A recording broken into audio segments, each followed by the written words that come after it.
নমস্কার, আমি স্বপন। নিউজ নয়া ভারতে আপনাদের সকলকে স্বাগত। আজকে একটি খবর দেব, যে খবরটি খুব ছোট হলেও তার গুরুত্ব অনেক বেশি। এনসিইআরটির পাঠ্যপুস্তক থেকে আকবর আর টিপু সুলতান, এই যে দুটি নাম, এই দুটি নামের সামনে দ্য গ্রেট কথাটা লেখা ছিল। এই দ্য গ্রেট কথা দুটো তুলে দেওয়া হয়েছে, এলিমিনেট করে দেওয়া হয়েছে।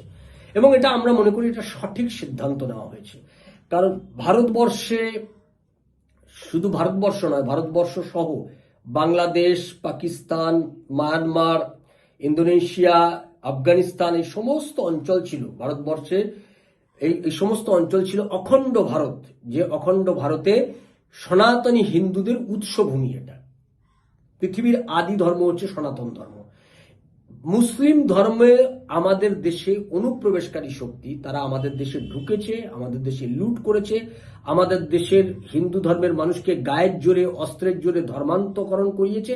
সেই কাজ এখনো চলছে। মুর্শিদাবাদে আমরা এখনো দেখছি যে কিভাবে হিন্দুদের তাড়া করা হয়, ওয়াকফ অ্যামেন্ডমেন্ট বিলের নাম করে, সিএ কে এনআরসির নাম করে, কি করে হাওড়ায় কিভাবে হিন্দুদের উপর অত্যাচার করা হয়, হিন্দুদের বাংলাদেশে এখনো কিভাবে তাদেরকে কনভার্ট করা হচ্ছে, হিন্দু মেয়েদের বেছে বেছে মুসলিমরা বিয়ে করে, সেখানে একাধিক তার পত্নী থাকে, তার সঙ্গে হিন্দু পত্নী একজন করে যুক্ত করে নেওয়া হয়। এই সমস্ত কৌশলে এখনো সেই কাজ চলছে।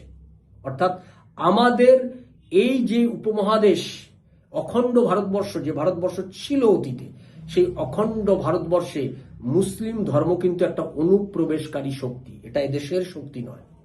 ফলে একে গ্লোরিফাই করার কাজ করেছে এদেশে কমিউনিস্টরা কমিউনিস্টদের মাথা সেই সময় ছিল মুজফফর আহমেদ, যাকে এখনকার অধুনা সিপিএম, তখনকার কমিউনিস্ট পার্টি, আজকে ভেঙে সিপিএম পার্টি, তারা মনে করে তাদের প্রতিষ্ঠাতা হিসেবে তারা মুজফফর আহমেদকে মানে।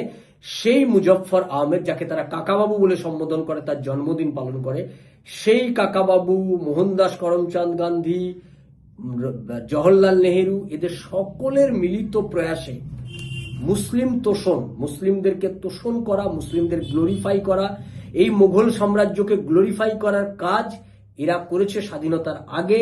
স্বাধীনতার পরে এদের কিছু পেটোয়া ইতিহাসবিদদের দিয়ে ইতিহাস লিখিয়ে ভারতের ইতিহাসকে বিকৃত করে, সনাতন ধর্মের ইতিহাসকে ছোট করে, সনাতন ধর্মকে খাটো করে দিয়ে এরা এদেরকে গ্লোরিফাই করেছে আমাদের দেশের ইতিহাসে।